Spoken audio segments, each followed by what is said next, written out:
These are the 5 things that I hate about living in Sonoma County. Dreaming of living in one of America's best places with amazing scenery, food, and wine, Sonoma County could be your ideal spot. But before you start daydreaming, let me remind you that no place is perfect. There are a few surprises here that can definitely catch you off guard if you're not prepared, and things I wish I knew before moving here. My family and I have been living in beautiful Sonoma County for over 3 years now, and as someone who relocated from San Francisco, I would be lying if I said that there haven't been some challenges or things that we just outright dislike. Now, don't get me wrong, I absolutely love living in Sonoma County, but like any place, it comes with its own set of drawbacks. So today, I want to share with you the top 5 things that we don't love or hate, you could say hate, and of course, some solutions to help you combat them. Number 1 is Gophers. This is definitely my number 1. We bought a 2-acre property in West County, truly our dream house, and I had a fantasy of basically becoming a master gardener, and the Gophers have truly crushed my dreams. Yes, it is true.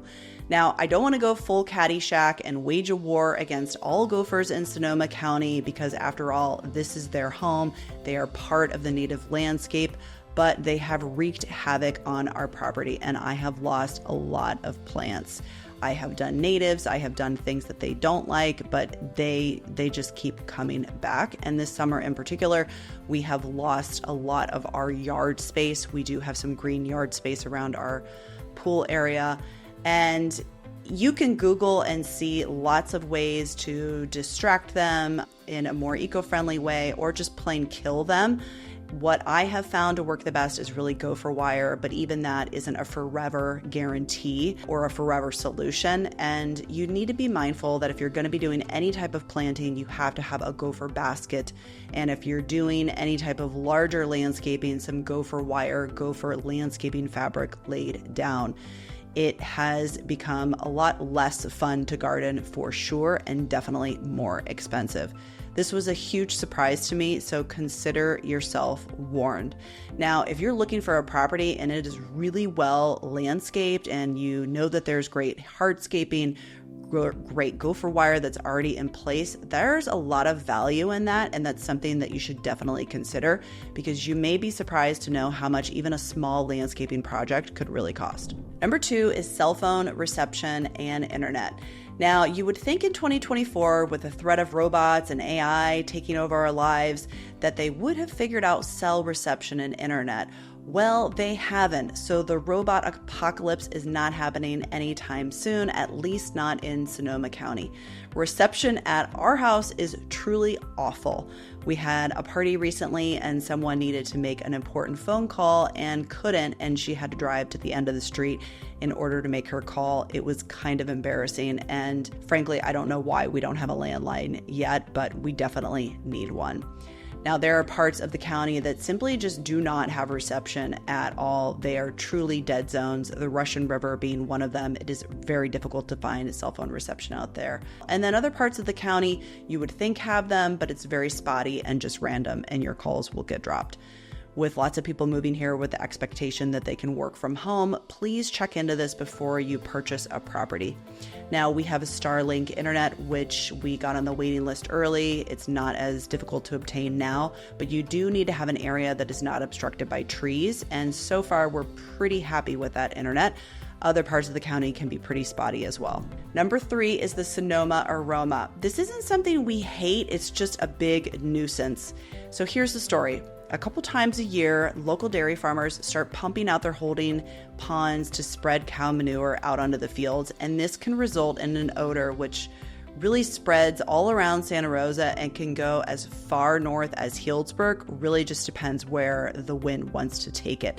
And it is a Sonoma County barnyard bouquet. It really smells pretty bad. Now, this really stinks, no pun intended, if you are happening to be hosting a party outside, like a baby shower or just a garden party, whatever. But it really only happens a couple times a year, and it's not a deal breaker for living here by any means. Just something you might want to be aware of if you're outside and you smell something. It's the Sonoma Aroma.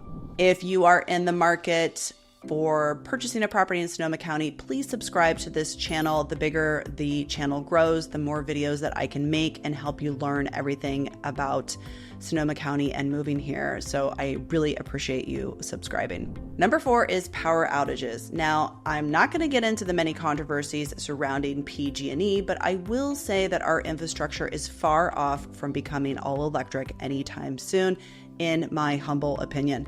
We have frequent power outages, especially during the winter and the rainy season. We unfortunately do not have a whole house generator, which can cost around $20,000, but I certainly wish that we did. We have an okay generator that can keep the essentials on, but this is definitely a challenge, and it's just something that we didn't anticipate happening so frequently. This is another reason I personally love having a gas fireplace and gas stove, and I know this too can be controversial, but at least when the power is off, I can stay warm and cook food for my family. I will say this isn't just a Sonoma County issue. One of my clients in Hillsborough was without power for a week last year, but it's definitely more frequent than living in San Francisco or probably a bigger city. And number 5, it is part of the package here, fire risk. Living in beautiful rural area like Sonoma County means that you're closer to nature, and that also just puts you at a higher risk during wildfire season. Wildfires are something that every resident really needs to be prepared for. The emotional and financial toll of fire risks can definitely be significant. And many people also don't realize that right now it is difficult to obtain insurance and can be very tricky and very, very expensive.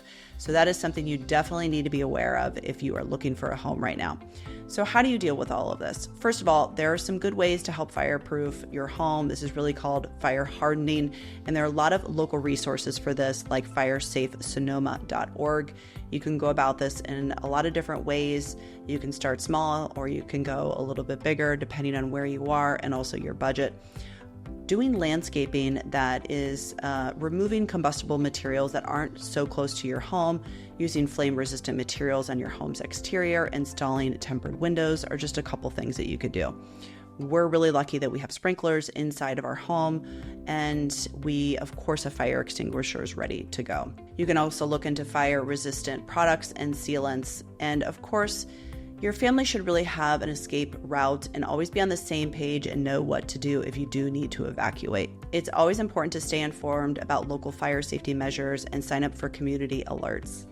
You also need to make sure that the home you are purchasing is eligible for fire insurance, or if you need to go through the California Fair Plan, what that is going to look like cost-wise. Now, wildfires shouldn't stop you from moving here. It's just something that you need to be aware of and approach it proactively, and maybe take it into consideration when you are searching for a new home. Even with these challenges, I wouldn't trade living in Sonoma County for anything. It has been a fantastic place to raise my family so far, and despite some of the challenges, it truly is a wonderful place to live.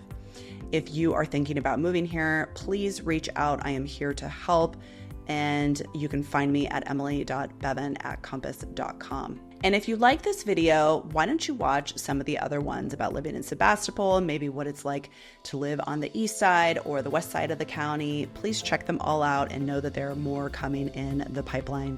Thanks so much, and make it a great day.